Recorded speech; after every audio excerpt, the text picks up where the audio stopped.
بسم الله الرحمن الرحیم. را بسو مرتسی د فارمولا څخه د لوجیکل څخه راواوښتلو نن چې راځو ټیکسټ فارمولا ته. ټیکسټ خپله ویل کېږي چې ته لیکنې ته ویل کېږي. ټیکسټ معنا متن. دغه ټیکسټ کې فارمولې چې ولې دونه مهمې نه دي چې موږ ډېر کار وکړو.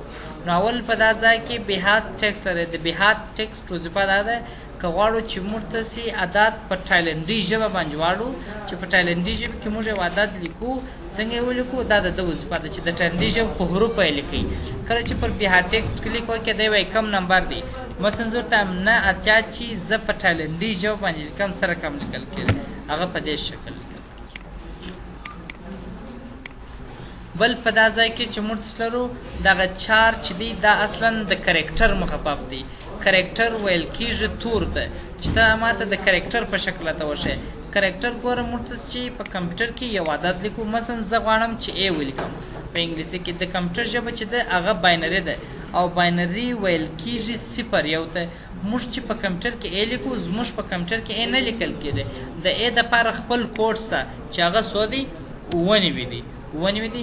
بیا د 9 د کمپیوټر ژبې ته وړي هغه په باینري اصطلاح باندې اوړي چې معنا بیا پر 2 تقسیمېږي باقي عددونه یې لیکل کېږي. زموږ وظیفه نه ده. دلته اوس د کرکټر وظیفه څه ده؟ د کرکټر وظیفه دا ده چې زه یو نمبر ورته ټاکمه. مثلا فرض کړه زه ورته ټاکمه چې د 9 څخه څه جوړېږي. ته ماته وښیې د 9 څه جوړېږي. دا په یاد کړئ. کوچنۍ ای بي سي چې ده د 9 څخه شروع کېږي. کوچنۍ ا 9 بي 8 سي 9 داسې بلا مخته پسې ځي. اوس د 9 څخه موږ ته سي جوړېږي. او غټ ای بي سي چې د هغه د څو څخه شروع ده؟ د 15 څخه شروع کېږي. نو د دغه کرکټر وظیفه دا ده چې موږ یو عدد ورته ټاکو چې د دغه عدد څخه کم حرف جوړېږي. دی موږ ته هغه راته ښیي. مثلا زه ورته وایم د 7 څخه کم حرف جوړېږي. دی ماته وایي د غټه ډبلیو راته جوړېږي. بل په دې ځای کې موږ لرو کلین. کلین معنا پاکول. د کلین وظیفه دا ده که غواړو چې موږ د خپلې لیکنې څخه د رنګ غوټ ځایونه فارمټ یې پاک کړو د داسې استفاده کوو. مثلا فرض کړه زه دلته راغلم ما ولیکئ کندهار. دا کندهار ته راغلم. مثلا په دې ځای کې مو بولډ هم کوي، ایټالیک مو هم کوي، انډرلاین مو هم کوي، سایز مو ورغټ کوي، رنګ مو ورکوي. اوس د کلین وظیفه دا ده ته د هغه لیکنه راوله خو رنګ غوټ ځای یې زما نه دی پکار.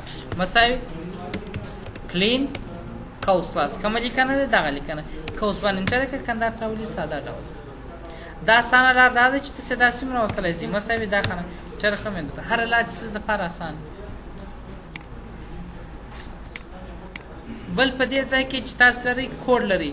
کوډ بیا د دغه کرکټر چې دی سرچپه دی. آیتي لکه موږ چې په کرکټر کې حرف عدد موږ ته ټاکي د موږ ته حرف راشوي. دلته بیا موږ ته په کوډ کې بیا حرف ورته لیکو. دی موږ ته دغه کوډ حرف د عدد د دغه چې موږ ته کم ټیکسټ لیکل دی دغه کوډ راته ښیي. مثلا ډبل کوشن د او کوډ راته وښیي. د او عدد څو دی؟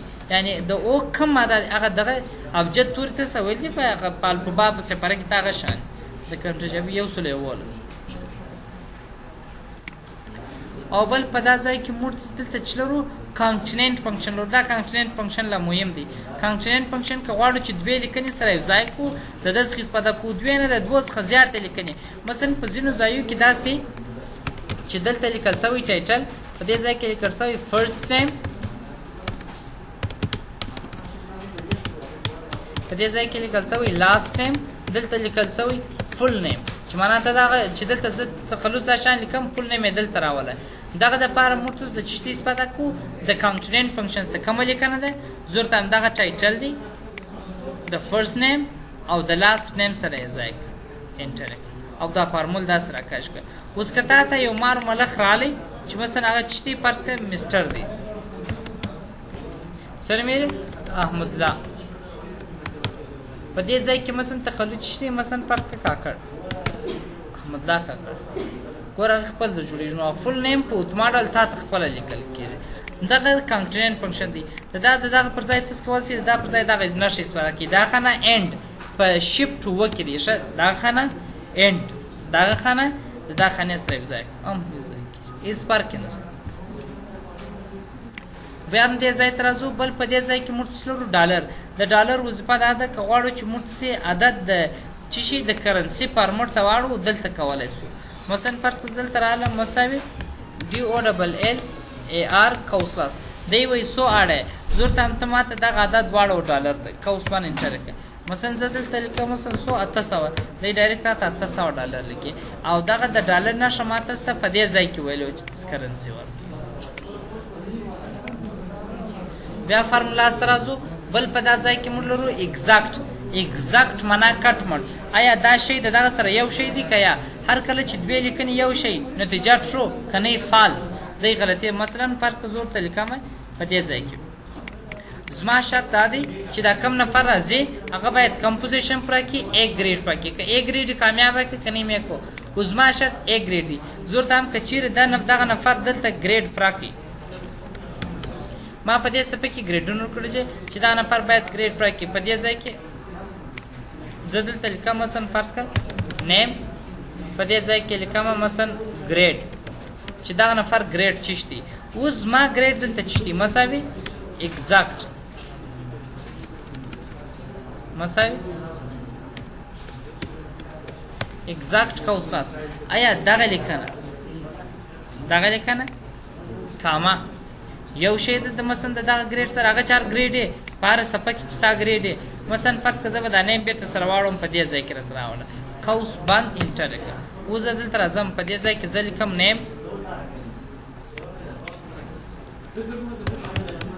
نیم لیکم په دې ځای کې ګریډ لیکم په دې ځای کې ریزلټ لیکم چې آیا دا زما د اصولو مطابق دی دا نفر که نه دی په دې ځای کې زه لیکم مثلا جانان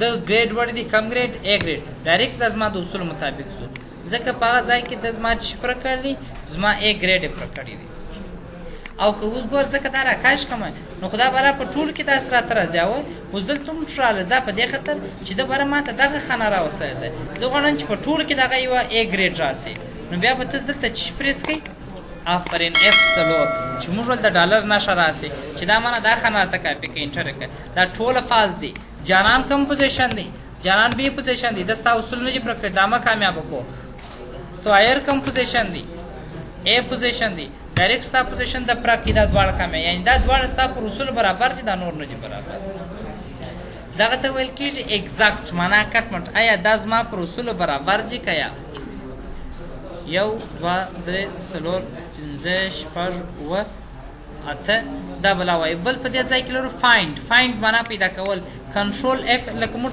چې عین لکه فایند چې وایي ساده یې دلته لرو فایند دا معنا چې ته ماته پیدا که ډبل کوټیشن چیش پیدا که S پیدا که ډبل کوټیشن کاما په کومه لیکنه کې پیدا کړم ته ماته وګوره چې په دغه کې سوم تورې دي درېیم دی به هم تا ته درې راولي دا په سترګو معلومېږي بل دغه تر څنګ په دغه ټکسټ فارمولو کې چې موږ څه راغلی ده په دې ځای کې څه راته راغلی دي فایند فکس راته راغلی فکس څه کار کوي ګورئ که تاسو راولاړ شئ دلته ولیکئ چې د پای قیمت ولیکه د پای قیمت 3.14 15 داسې ادامه لري خو دا سټنډرډ چې دی 3.14 دی او په دایره کې بیا څو دی 104 درجې دی اوس که زه غواړم چې دا معلوم